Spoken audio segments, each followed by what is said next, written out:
A momentary reunion with the Kalabari root and the reawakening of their cultural values by participants.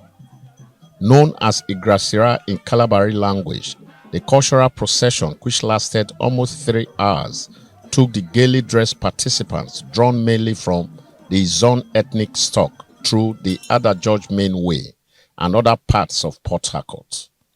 It reportedly heard simultaneously across all other communities in the Kalabari ethnic group in Rivers State.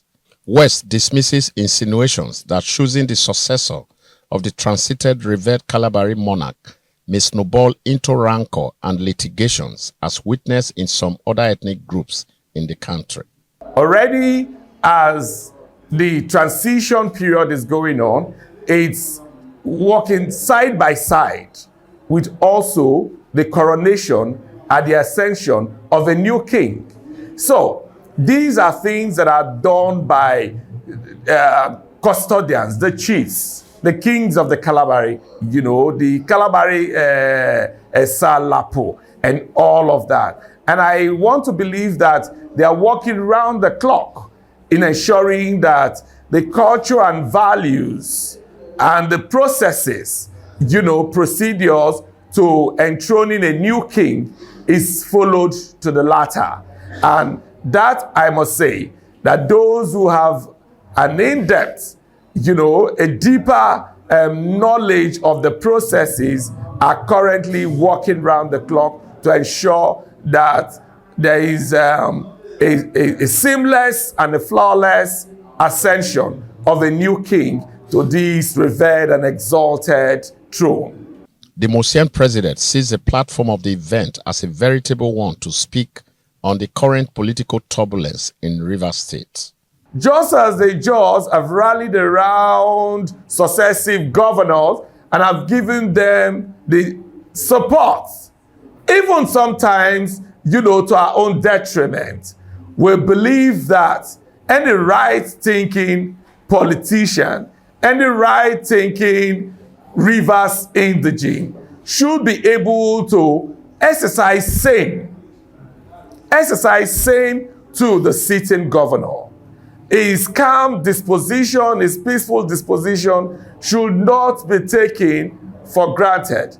Like they say, the gentle movement of the cat should not be mistaken for cowardice. The vice president of Mosian in the Eastern region speaks on the significance of the event, while the chairman, Burial Organizing Committee, canvasses for a constitutional role for monarchs.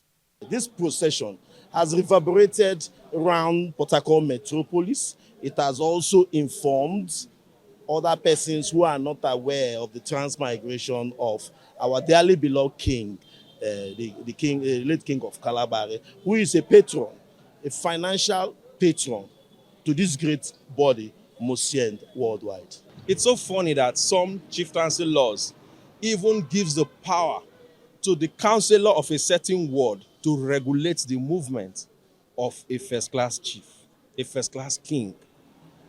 It's not there. Yes, these are things that we drew down from the colonial era, just because they wanted to control the operations of these chiefs so that they will not incite their people against them. They started recognizing by calling warrant chief, warrant this, warrant that. There are some things that we inherited from the colonial era, beautiful, but there are other things we need to introduce. The Grasera procession is part of activities lined up to herald the formal burial of the late Kalabari natural ruler, who is expected to be laid to rest on November the 30th at Buguma, one of the ancestor country homes to the Kalabari ethnic nation. Late Professor T.J.T. Princewill, the Amayanabo of Kalabari Kingdom, and Amakri the 11th was the longest-serving Rivers State monarch as at the time of his death. He was a university don of repute. From Port Harcourt, the Rivers State capital, Andy Omano, Arise News.